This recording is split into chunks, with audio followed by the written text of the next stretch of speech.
হরে কৃষ্ণ বন্ধুরা, আমি অঞ্জলিস কিচেনে জানাই আপনাদের স্বাগতম।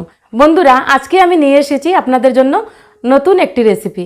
মানে নতুন নয়, রেসিপিটা অনেক পুরানো, কিন্তু আমি আমার স্টাইলে আমি বানিয়ে আপনাদেরকে দেখাচ্ছি।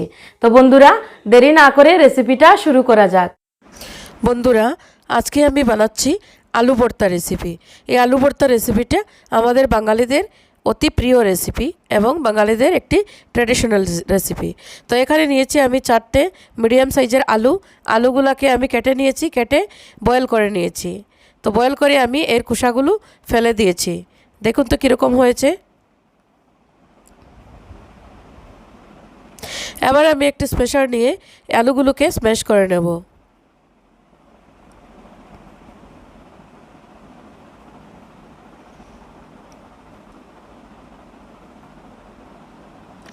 আলুগুলো ভালো করে স্ম্যাশ হয়ে গেছে।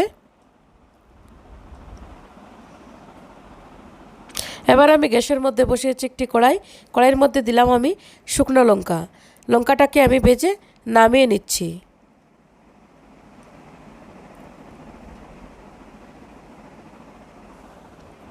এবার আমি সেম তেলের মধ্যে দিয়ে দিচ্ছি 1 ছোটো চামচ পরিমাণ হলুদের গুঁড়ো, লাল লঙ্কার গুঁড়ো, জিরের গুঁড়ো।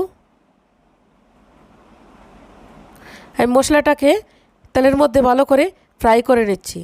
এবার আলুগুলো মশলাটার মধ্যে তেলের মধ্যে ছেড়ে দিলাম। এবার একটু ভালো করে নেড়ে দিলাম।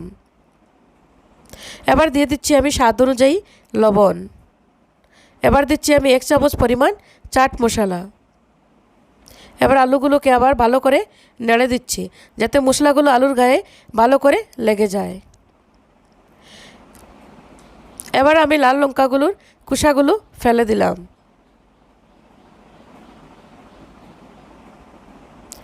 এবার আমি লঙ্কাগুলো ভালো করে গুঁড়ো করে নিচ্ছি। এবার লঙ্কাগুলো আলু সেদ্ধর মধ্যে ছেড়ে দিলাম। এবার ভালো করে নেড়ে দিচ্ছি।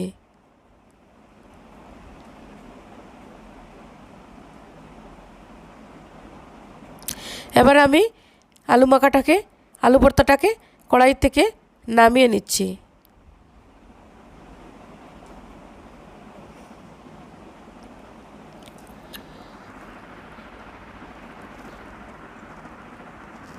তো বন্ধুরা, খুব অল্প সময়ের মধ্যে আমি আলু ভর্তাটা বানিয়ে নিলাম। তো কেমন লাগলো আমার আলু ভর্তা রেসিপিটা?